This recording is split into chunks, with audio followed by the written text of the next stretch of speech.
এই হাটটি মূলত ভোর থেকে শুরু হয় এবং নিজেদের তাতে বুননকৃত শাড়ি এখানে নিয়ে আসেন। আপনি বুনছেন কি শাড়ি এটা? জামদানি শাড়ি।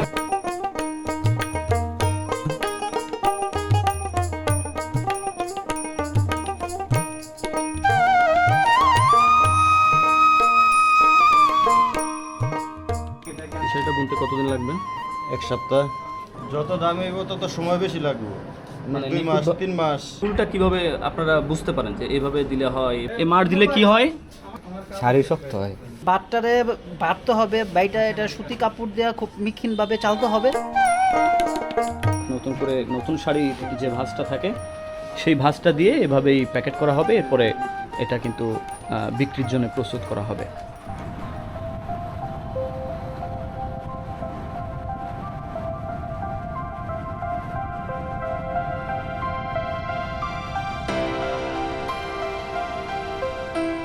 রাজধানীর গুলিস্তান থেকে মেয়র হানিফ ফ্লাইওভার দিয়ে রওনা হয়েছি নারায়ণগঞ্জের রূপগঞ্জের নোয়াপাড়ার বিসিক জামদানির হাটে। হানিফ ফ্লাইওভার থেকে ডেমরা সিলেট রোড ধরে যেতে হবে তারাবো বিশ্ব রোড মোড়ে। সেখান থেকে রিক্সা নিলে সহজেই যাওয়া যাবে জামদানির হাটে। এছাড়া বনশ্রী দিয়ে ডেমরা স্টাফ কোয়ার্টার হয়ে কিংবা 300 ফিট হয়েও যাওয়া যাবে এই হাটে। শুক্রবার জ্যামহীন ফাঁকা রাস্তা বেয়ে আমরা অল্প সময়ে চলে আসলাম জামদানি হাটে।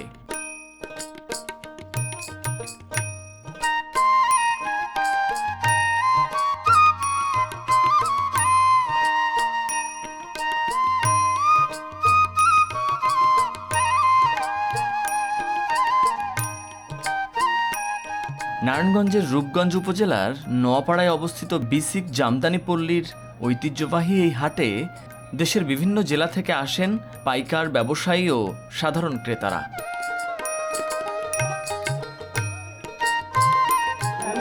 নারায়ণগঞ্জের নোয়াপাড়ার শতবর্ষী জামদানি হাট থেকে স্বাগত জানাচ্ছি আমি মুন্নাফ রশিদ। এই হাটটি মূলত ভোর থেকে শুরু হয় এবং চলে সকাল 9টা সাড়ে 9টা পর্যন্ত। প্রতি শুক্রবার এই হাটটি বসে এবং এখানে সর্বনিম্ন 3-3.5 হাজার থেকে শুরু করে 2 লাখ টাকা পর্যন্ত এখানে শাড়ি বেচা কেনা হয়।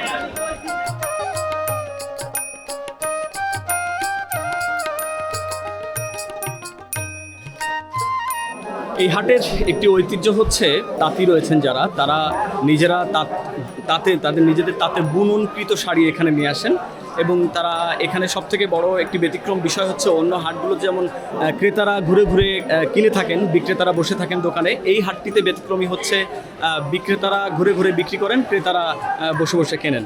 এটি একটি বড় ধরনের ব্যতিক্রমী বিষয় দেখলাম এখানে। জামদানি মানে আমরা বুনলেন না, আমরা বেশ একটাই পাই না, মূল্যায়ন পাই না। কিভাবে এই শাড়ির আমরা কাজ করি দীর্ঘদিন, আমরা বহুত ছোটোতে আমরা এই শাড়ির কাজটা করে আইতেছি। জামদানি হাট হইলে ওই আইটি আমরা তাঁতিরা বিক্রি করি, আসলে হেরাম একটা আমরা চাহিদা অনুযায়ী একটা পাই না। পুরো করানো সম্ভব না। আপনি কিনছেন নাকি? না, আমাদের নিজের। নিজের?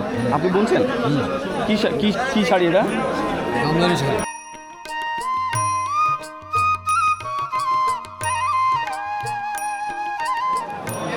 এটার দাম কত? এর দাম 6,000। এটা আপনার নিজের বোনা? হ্যাঁ, একটা নিজের একটা লিগেল দাম 6,000। তাই? কতদিন লাগছিল এটা বানাইতে? 15 দিন। কত কাউন্টের সুতা? 60, 40। 60-40।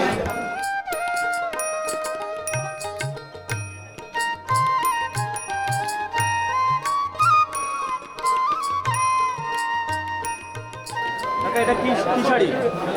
জামদানি শাড়ি। নাম কি? জামদানি কেসরি শাড়ি। আচ্ছা, এটা কত কাউন্টের সুতা এটা? 80। 80। কত এটা দাম? 18,000। হ্যাঁ, 18,000। 18,000। আপনি কি বিক্রেতা না ক্রেতা? আমি এখন তো ক্রেতা, আমার পাইকারি সেল করি। ও কিনছেন এখান থেকে?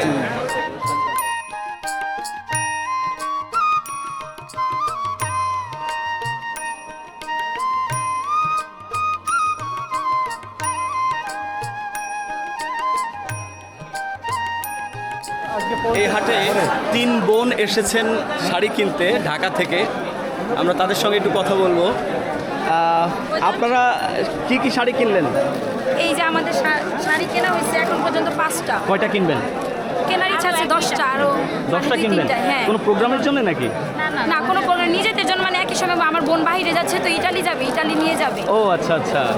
তাহলে এখানে শাড়ি আসলে কেন কিনতে আসেন? বাংলাদেশের ঐতিহ্য জামদানি শাড়ি এইটার কোনো সময় চল যায় না, মানে ট্রেন্ডিং চলে গেলে যে অন্য একটা শাড়ি পরা যায় না এরকম কিছু না, এই শাড়িগুলো সবসময় পরা যায়। আচ্ছা আচ্ছা, তো আপনারা কিভাবে এই বাজারের সন্ধান পেলেন? ইউটিউব দেখে, ইউটিউব দেখে? থেকে, ফেসবুক থেকে। আচ্ছা, আচ্ছা। আমরা পুরান ঢাকা থেকে আসছি। পুরান ঢাকা থেকে? হ্যাঁ, পুরান ঢাকা গ্যান্ডারিয়া থেকে। ও আচ্ছা আচ্ছা, কেমন দাম কেমন নিল কি মনে হচ্ছে? দাম মোটামুটি ভালো আছে। কত করে পড়লো এগুলা? এইগুলো একটু কম রেটে, এগুলো পড়েছে 2500 করে, দুইটা 5000 নিয়েছে, এই দুইটা। এটা 4500 আর ওইটা নিয়েছে 4000, আর আচ্ছা, আচ্ছা। এটা নিয়েছে আবার আরেকটু কম 1000। ও আচ্ছা আচ্ছা।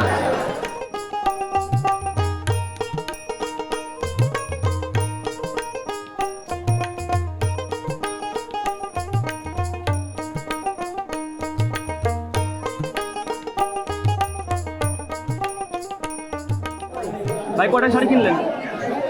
ভাই বনি নাই তো। না তারপর তো হিসাব আছে। 30-35টা। আপনার দোকান আছে না? কোথায়? আচ্ছা আচ্ছা, সোনারগাঁ। আচ্ছা আচ্ছা, কি মানে কত দামি শাড়ি কিনলেন আজকে সর্বোচ্চ? সর্বোচ্চ 14-15,000।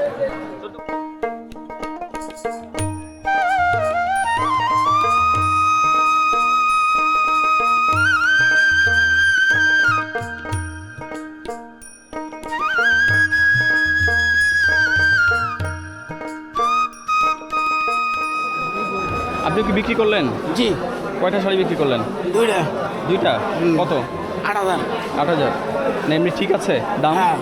আপনি কি শাড়ি বিক্রি করবেন না কিনবেন? না বিক্রি করা শেষ। বিক্রি হয়ে গেছে? আপনি নিজের তাতে? আর নিজে তাতে কয়টা নিয়ে আসছিলেন? শাড়ি নিয়ে আসছিলাম 10টা। 10টা বিক্রি সব হয়ে গেছে? হ্যাঁ, 4টা কত করে বিক্রি করলেন? বিক্রি করছে একটা 6,000, 6,500 এরকম করে বিক্রি করছে। তাই মানে ঠিক আছে, লাভ টাভ ঠিক আছে তো? হ্যাঁ, মোটামুটি চলে। আচ্ছা আচ্ছা, যেমনি হ্যাঁ। হাত ভাঙ্গা অনুযায়ী মোটামুটি ঠিক আছে। আচ্ছা আচ্ছা, কি আপনার হাতে এই শাড়িগুলো কি বিক্রি হয়নি? বিক্রি হয়নি, মাহাজন ঠিক মতো আসে নাই তো। তাহলে কয়টা থেকে গেল? 6টা থেকে গেল, 4টা বিক্রি করছে। একটা বিক্রি করছেন, এরপরে আবার শুক্রবারে নিয়ে আবার আসবেন? শুক্রবার নিয়ে আসবো।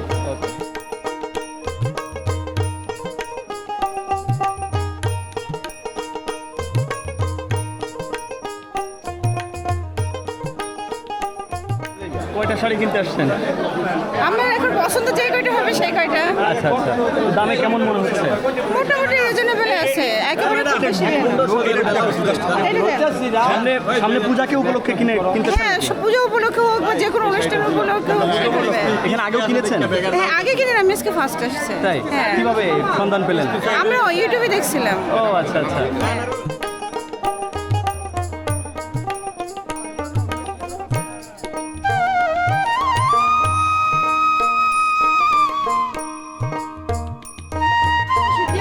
কাকা কোন জায়গা থেকে আসছেন? আমার বাড়ির উপর, আমি ঢাকা থাকি। ব্যবহারের জন্য দুটো শাড়ি নেওয়ার জন্য জামদানি শাড়ি নিয়ে আসছি। ব্যবহারের জন্য? হ্যাঁ, পরার জন্য। আমি নট বিক্রেতা, ব্যবহার করা। কত টাকার মধ্যে কিনতে চান? না, আমার বাজেট কম, 1,000-1,200-1,500 হয়। আচ্ছা আচ্ছা, এই যে ঠিক আছে, ঠিক আছে, আমি নিজে কিনবো। আমি এইসব বেচা পছন্দ করি আমি। ক্লিয়ার মানুষ, ক্লিয়ার খারাপ।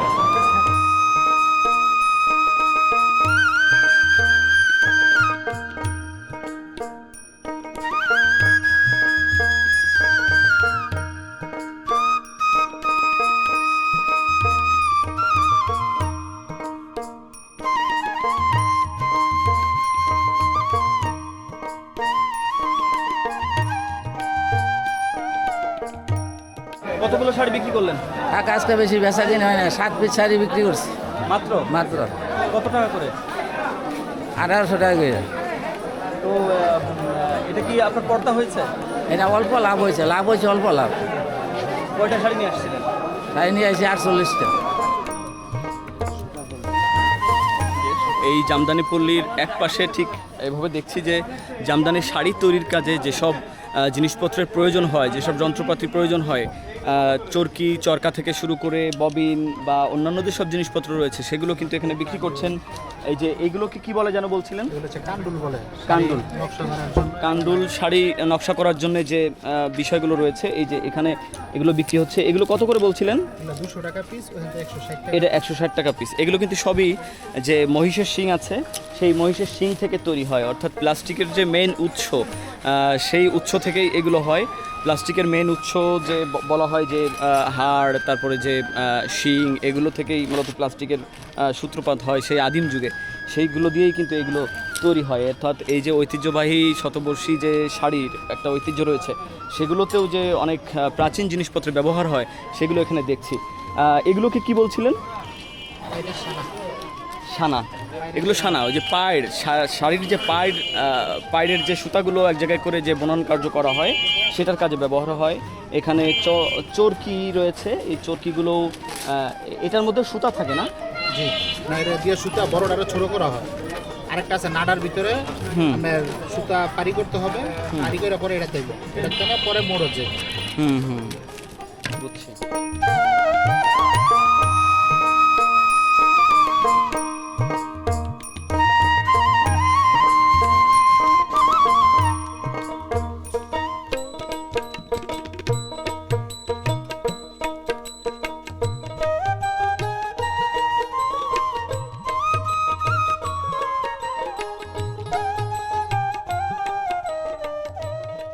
সকালে যে ঐতিহ্যবাহী জামদানির হাটে ছিলাম, সেখান থেকে আমি এবার চলে এসেছি নারায়ণগঞ্জের রূপগঞ্জ উপজেলার এমন এক ইউনিয়নে যেখানে প্রতিটি ঘরে রয়েছে তাঁত। কায়েতপাড়া ইউনিয়ন মূলত তাঁতপল্লী হিসেবেই বিখ্যাত। এখানেই তৈরি হয় ঢাকাই জামদানি শাড়ি।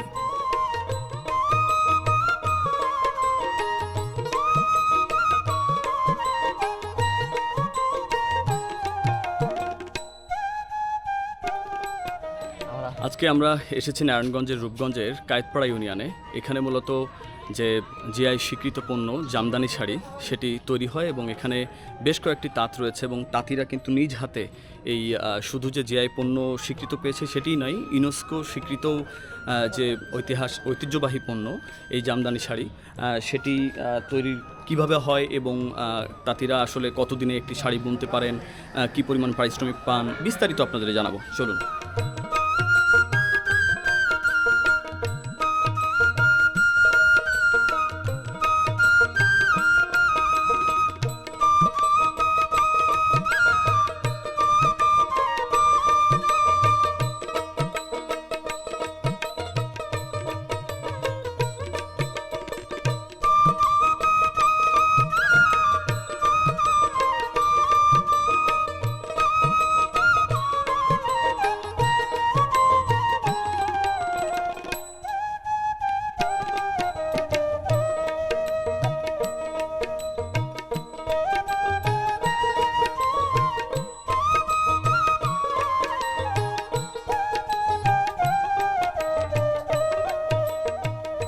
এই শাড়িটা বুনতে কতদিন লাগবে?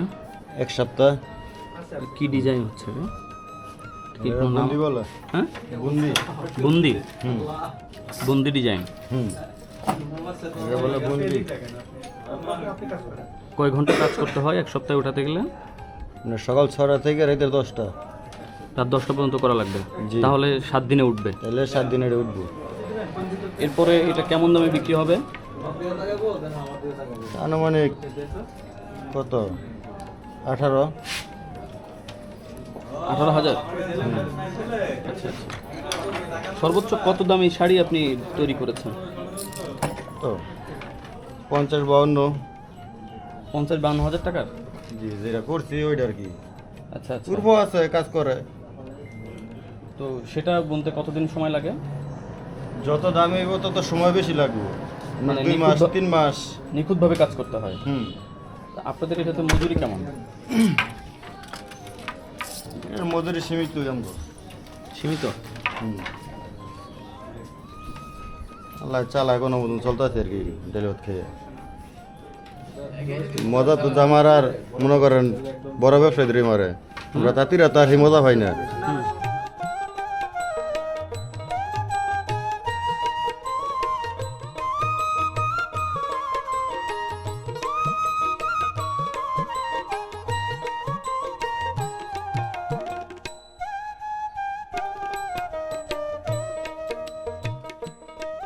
জামদানি তৈরির যে তাঁত শিল্প বা কারিগর বা কারখানা, আমি সেখানে রয়েছি। এখানে যেসব কারিগর রয়েছেন তাদের যে এখন কতটা চ্যালেঞ্জ এগুলো বানিয়ে তাদের সংসার চালানো, এই কাজ করে, সেটি তারা বলছিলেন যে তাদের এখন যে মজুরি পেয়ে থাকেন সেটি আসলে খুবই সামান্য, এবং এই শাড়ির যে কদর এখন কিছুটা কমে গেছে সেটিও তারা বলছিলেন যে এখন আগের মতো দাম পাওয়া যায় না। আপনারা ওইটা 30,000 টাকা বিক্রি করেন, কিন্তু ওইটা আবার দাম তো বেড়ে যায় দোকানে গেলে, তাই না? আমরা যেই ডিউটিতে যে কাজ করি, হ্যাঁ, ওই কাজ অনুযায়ী তো আমরা ওই টাকাটা পাই না। আচ্ছা আচ্ছা। ওই টাকাটা তো যারা আমাদের কাছ থেকে শাড়ি নিয়ে যায় টাকা তো কামায় ওরা, আমরা তো মূলত ভাবে আমরা কাজের টাকাই আমরা পাই। আপনাদের মূল্যটা কমে গেছে একদম বলতে গেলে আমাদের দিকে খেয়ালই নেই কোনো মানুষের, আমরা শুধু কাজই করে যাই, মানে যাই টাকা পাই আমাদের চলতে অনেক কষ্ট হয়ে যায়। ফুলটা আঁকাইলেন? হ্যাঁ ফুলটা, হ্যাঁ। এই ফুলটা কিভাবে আপনারা বুঝতে পারেন যে এইভাবে দিলে হয়, এইভাবে এই আকাশ আকৃতি আসবে? এটা আমরা আগে শিখছি, শিক্ষা তখন ফুলটা কি ভাষায় কাজ করতে হবে না করতে হবে এটা আমরা ওই ভালো জানি। এটা আগে একটা বই থাকে, বইতে দেখে শিখছি আমরা, শিক্ষা। ও আচ্ছা আচ্ছা। হ্যাঁ, অন্য যারা অভিজ্ঞ কারিগর আছে তাদের কাছ থেকে শিখে নিতে হয়। হ্যাঁ, আমরা ছোটবেলায় শিখছি, অন্যজনের হাতে শিখছি, আমার উস্তাদ আছে। এই শাড়িটার কালারটা খুব সুন্দর লাগছে। হ্যাঁ, এটা কি বেগুনি। কালার বলে? এটা বেগুনি না? হ্যাঁ, বেগুনি কয়। বেগুনি কালার। এখানে একটা শাড়ির কালার দেখছি অনেক সুন্দর, এবং এখানে একজন বানাচ্ছেন, এই যে ফুলগুলো কত সুন্দর করে বানাচ্ছেন, এটা ওনার কাছে জিজ্ঞেস করছিলাম। তো ওনারা ছোটবেলা থেকে এগুলো শিখেছেন, শিখে তারপরে এখন তারা আত্মস্থ করেছেন। কিন্তু মজুরি পাই না, সোজা হিসাব। হ্যাঁ, এটা নিশ্চয়ই কাজের অনুযায়ী টাকা পাই না। এই শাড়িটা আপনার বুনতে কয়দিন লাগবে? 7-8 দিন? এটা 10 দিন লাগে। 10 দিন লাগবে? হ্যাঁ জি, 10 দিন লাগে। এই দুজনই কি বুনতে হয় নাকি একজন করা যায় না? না, দুজন এই শাড়ি কাজ করে 2 দিন লাগে। মানে একটা শাড়ি উঠাতে দুজন অবশ্যই 2 জন লাগে? হ্যাঁ, 2 জন লাগে, 10 দিন সময় লাগে। আচ্ছা আচ্ছা। তো এটা তো বেশি ফাঁকা ফাঁকা হয়ে যাচ্ছে না? না না, এটা কাজ এরকম ফাঁকা ফাঁকা না। ও, এটা হাফ সিল তো। হ্যাঁ, হাফ সিল এরকমই দেখা যাবে। আচ্ছা। এখানে যে কয়েকটি তাঁত রয়েছে, 8 থেকে 9টি তাঁত রয়েছে, এবং তাঁতিরা কিন্তু সকাল 6টা থেকে রাত 10টা-11টা পর্যন্ত এই কাজ করে থাকেন।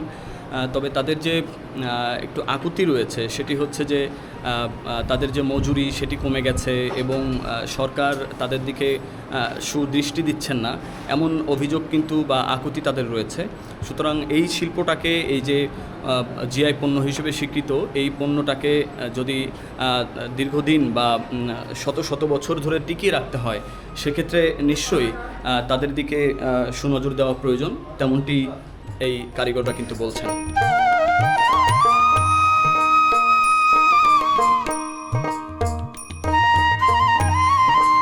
চরকির মাধ্যমে সুতা ববিনে নিচ্ছে, অর্থাৎ যে সুতা একটা কাঠিতে পেঁচিয়ে সেটি হচ্ছে যে তারা শাড়ি বুননের জন্য তাঁতে বসায়। এই বাড়িটিতে এখানে 4টা তাঁত রয়েছে, ভিতরে এই পাশে কমপক্ষে 8 থেকে 9টি তাঁত রয়েছে, এবং সব মিলিয়ে কিন্তু এখানে প্রায় 20-22 জনের একটি কর্মক্ষেত্র অর্থাৎ কর্মসংস্থান হয়েছে। এবং এই যে ঐতিহ্যবাহী জামদানি শাড়ি, সবথেকে গুরুত্বপূর্ণ বিষয় হচ্ছে যে নকশা, এবং নকশার কাজটা যত সুন্দর হবে সেই শাড়ির গুরুত্ব বা সেই শাড়ির চাহিদা, সেই শাড়ির দাম ততটা বৃদ্ধি পাবে। এক একটা সুতা এক একটা আলাদা আলাদাভাবে এটা বুনতে হয়, তাহলে কতটা সময়ের প্রয়োজন, এবং যতটা সময় দিয়ে তারা এই শাড়ি বুনে থাকেন ঠিক ততটা কিন্তু মজুরি পেয়ে থাকেন না বলে তাদের দাবি। সেখানে তাদের আসলে মজুরি বৃদ্ধি সহ পরবর্তী প্রজন্মের কাছে এই তাঁত শিল্পকে মানে বংশগতভাবে যাতে নিয়ে যাওয়া যায়, সেজন্যই আসলে সরকারের সুনজর দেওয়া দরকার। না হলে এই যে ঐতিহ্যবাহী পণ্যটি একসময় বিলুপ্ত হয়ে যাবে। এটা কি মার? এই মার দিলে কি হয়? শাড়ি শক্ত হয়, শাড়ির সুতা শক্ত হয়, তাই তো, মজবুত হয়। এইবার ভাতের মার না? এটা কি আপনি এখন দিবেন? হ্যাঁ।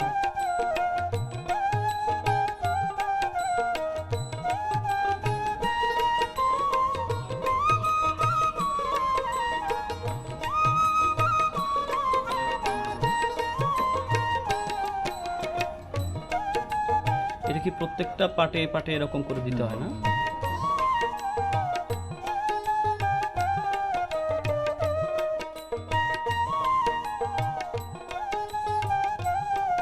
এই যে ভাতের মারটা অনেকে তো অ্যারারুট দেয়, অ্যারারুট দিলেও তো শক্ত হয়। এটা হচ্ছে কি কম দামি শাড়ির ক্ষেত্রে এই জিনিসটা করে, কারণ ওটাতে গুরুত্ব কম, অল্প সময়ে যাতে খুব সস্তা জিনিসটা দিতে পারে। হ্যাঁ, আর এটা হচ্ছে খুব মানে একটু আপনার কষ্ট সাধন, যে বাটটারে বাটতে হবে, বাইটা এটা সুতি কাপড় দেওয়া খুব মিক্ষিনভাবে চালতে হবে, চালার পরে এটা মার হিসাবে ইউজ করতে হবে। অর্থাৎ ভাতটাকে বিশেষভাবে জ্বালিয়ে সিদ্ধ করে সেটা থেকে মার বানানো হয়। হ্যাঁ হ্যাঁ।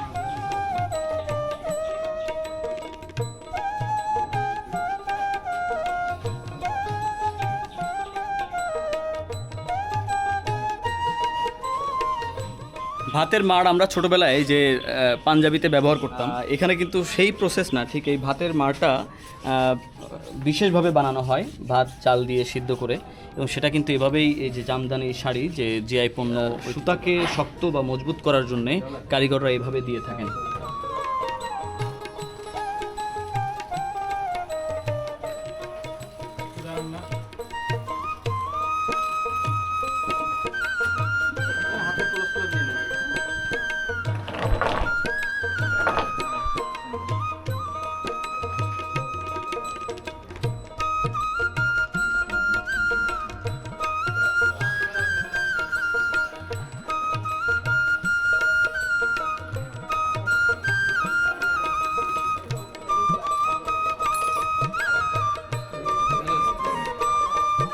এটা ব্লাউজ পিস না?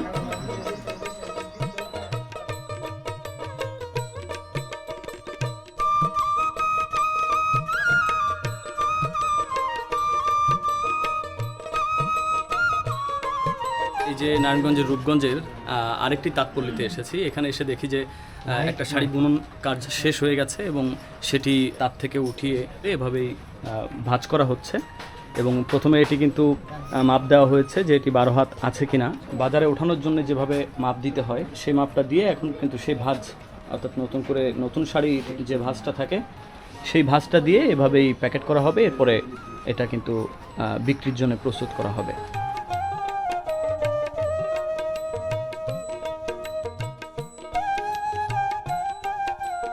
জামদানি শাড়ির সব থেকে বড় একটি বিষয় হচ্ছে নকশা। এই যে শাড়িটি ভাঁজ করা হচ্ছে বাজারজাত করার জন্য, এটি মূলত ফুল পাড় ডিজাইনের, অর্থাৎ একটু ভিন্ন ডিজাইনের। এভাবেই যে কাঠি দিয়ে সমান করে ভাঁজটা দেওয়া হচ্ছে এবং এটি হচ্ছে বাজারজাত করার আগে সর্বশেষ ভাঁজ। এবং এই ভাঁজের পরে কিন্তু এই শাড়িটি বাজারে নেওয়া হবে এবং এই শাড়িটি কমপক্ষে পাইকারি হিসাবে 9 থেকে 10,000 টাকা মূল্য চাবেন। এরপরে দেখা যাচ্ছে যে কত বিক্রি হবে সেটি হাটে উঠালেই বোঝা যাবে। তবে এই শাড়িগুলোর দাম স্বাভাবিকভাবেই ওনারা বলছেন যে এই শাড়িটার দাম 9,000 টাকা থেকে 9,500 10,000 টাকার মধ্যে হবে।